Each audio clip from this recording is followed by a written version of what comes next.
महाविकास आघाडीला सर्व 48 जागा मिळतील असं उद्धव ठाकरेंनी म्हटलंय। 4 जूनला इंडियाचं सरकार येऊन अच्छे दिन येतील असं ठाकरे म्हणाले। तर उद्धव ठाकरे 48 पैकी 49 जागाही जिंकतील असा खोचक टोला देवेंद्र फडणवीसांनी लगावला आहे। जूनला आपल्या देशातलं जुमला पर्व संपत आहे आणि 14 साली जे मोदीजी म्हणालेले त्या अच्छे दिनाची सुरुवात येत्या 4 जून पासून होईल, कारण इंडिया आघाडीचं सरकार या देशामध्ये येते।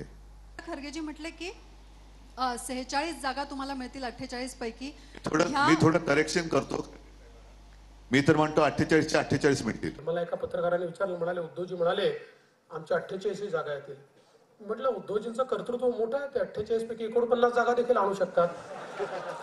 आमच्या काही 49 वगैरे येतील असं मला वाटत नाही। त्याच्यामुळे मला असं वाटतं की आपण सगळे प्रॅक्टिकल लोक आहोत, जमिनीवर काम करणारे लोक आहोत। जमिनीवर काम करणाऱ्या लोकांनी पूर्ण क्षमतेने काम केलं पाहिजे।